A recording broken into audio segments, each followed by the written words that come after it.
welcome to another episode of Grit Parent. I'm your host, Grit Mom. Today we're going to talk about homeschool. And if you're homeschooling now or thinking about homeschooling or have done homeschool, this is something you probably want to watch and share, like, subscribe. Definitely continue watching Homeschool Up Next. Home, Louisa. Good. Hey.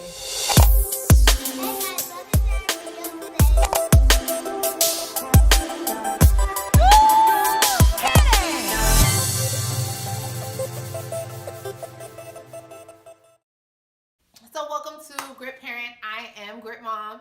Today we're going to talk about homeschooling. So I recently have a high school friend, shout out to Jess, who is thinking about and starting the process to homeschooling. I have a sister who is pregnant with twins who has recently came and spoke to me about how to get into homeschooling. So as an educator myself and someone who has done homeschooling for 2 years with their son at the toddler age, I have 5 things that I've learned and 5 things that I've experienced with as an educator, getting students who have transitioned from homeschool to school, and things that you should probably think about. The first thing that I cannot stress enough is getting your children on a schedule. Now, I know it's like homeschool is supposed to be more relaxed, but the real world has schedules.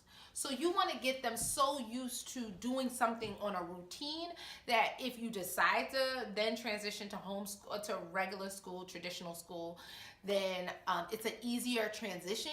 And also the real world has schedules and routines and deadlines. So you want to get your child used to things being due, used to things transitioning. Like you can't do art all day, right? You can't do science all day and things that they love all day, right? So you just really want them to get used to doing those things. Don't get me wrong. Is it fun? Yes, it's a more relaxed environment. However, schedules and routines are important. They need to eat lunch the same time every day. They need to have bathroom breaks and snack the same time every day. Like as much as possible, please get them on a routine. It's easy to transition to traditional school and you're getting them accustomed to things being due. I've had a homeschool parent that transition their children at an older age, and it's hard for them to bring in assignments on time to school, and they don't understand the pressures of things need to be done and at a timely manner. So you want to, as much as possible, instill those things in them, because it's not, even if you don't do traditional school, it's good to have in a workplace, unless they're going the entrepreneurial route, but even still they have to deal with clients and partnerships, and they have things that need to be done. So that's my first tip. Second tip is definitely get some supplies and online resources. Now, I would limit the screen time for your child for other toddler ages should be no more than an hour. If you do online resources, I understand as a parent, you need a break. You can't be the sole source for learning all day, but try to limit your online resources. There's good online apps for kids and toddlers for shapes, colors, sounds, flashcards, math, just drills, and those kind of things, but try to limit the toddler ones for like an hour. When you're out of the toddler stage, that's like 6 to 10, those things can last a little bit longer to 2 hours, but I would limit the screen time because you want to make it as much as the real world as possible. And yes, we are behind our screens all day, but we don't want our children to get used to that at a young age. Supplies, get you an easel for artwork, get you some paint, get you some crayons, get you some printed resources. There's definitely printed resources for handwriting, beginning sentence structure, math, reading, learning the alphabet. Those kind of things are really good, right? So I listed some below, but definitely consult if you go to any teacher store, any online resource in terms of looking at the reviews that people leave for those resources are really, really good. So get you some crayons, make it like as much as a real world hands-on classroom as much as possible. You can do Play-Doh, you can do, bring you some supplies from the kitchen and really indulge and really get down and dirty with your child. Definitely set up the room where as much as possible, if you have a separate room other than their bedroom, it'll be great because you want to separate its sleep time from its school time. I didn't have a big home at that time, so I sectioned off a part of my living room for homeschooling. So definitely do that. Like, it was a mat. That's what I knew, that this was my section in the room. I got me a bookcase partition to definitely separate what was the living room versus this is the classroom. I let them, I hung up my child's artwork and the things that he's done. I got him a little table.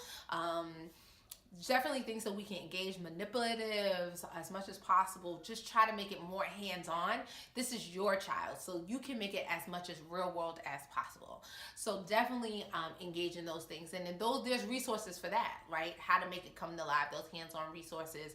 How do you make alphabets come to life? How do you make shapes and different structures in terms of understanding how to build? How do you make those things come alive? But you need to understand your child is built with creativity. They were born with creativity. So let their creativity just run, and you just reinforce the learning. If they want to build blocks, you just show them the colors that they're building, right? Legos, you just want to tell them the Lego colors that they're using, the shapes of the Lego colors that they choose to use. But your child is intuitively creative. So let that creativity come to life and just flow with them. So that's my second tip. The third tip, get you a community. Get you some people, okay? So there's all these homeschool co-ops and collectives that want to bring their children together to get the social aspect of homeschooling, because they know they're at home. So they want a community where they can go to parks together, they can do field trips together. And sometimes they could even say homeschool's at my house, so give you a day and to give you a break. So definitely in each state, if you Google homeschool co-ops or homeschool collectives in your community, it'll give you and connect you with a bunch of people that are doing the same things, and moms in your area that are doing the same things. If not, there's Mocha Moms. There's so many mom groups that you can figure things out. And sign up for Gymboree. Gymboree also, those little local gyms, Gymboree is one, that when you go, you meet moms that are at home. So they have all these other, sign up to all these different local gyms and activities where you meet people, right? So even the library has a local story time during the day for homeschool children, for students that have nannies and those kind of things, where you can meet people. So build your community, because you're gonna need breaks. You're gonna need to share in this work together, because being at home with your child all day feels like it's a never-ending day and you never get a break. And as much as we love our children, we do need breaks, and there's some self-care that comes along with that.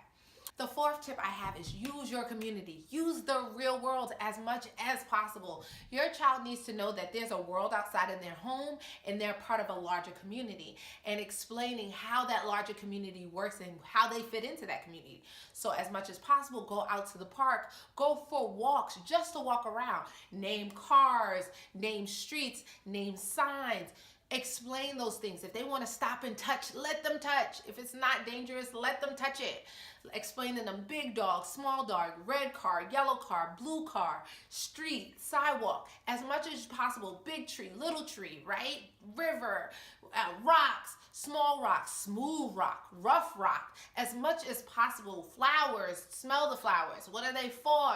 So they use their senses as much as possible. This is the time. Go to the zoo. Go to as many outdoor things as possible. Use the real world. Your real world is your school. And that is the most powerful thing about homeschool, is that you get to choose how you expose your children, and as much exposure as you can. You can go to a trip every day. Say you want to go on trips on Tuesdays and Thursdays. This is your time to really get them engaged with their community as much as possible. As simple as walks, if you can't get out or you don't want them on public transportation, even though public transportation is a lesson in itself. Ubering and those kind of things is definitely something that you want to look into as an alternative. But trips, go online, figure out where your community is doing. We picked apples, we picked berries as much as possible.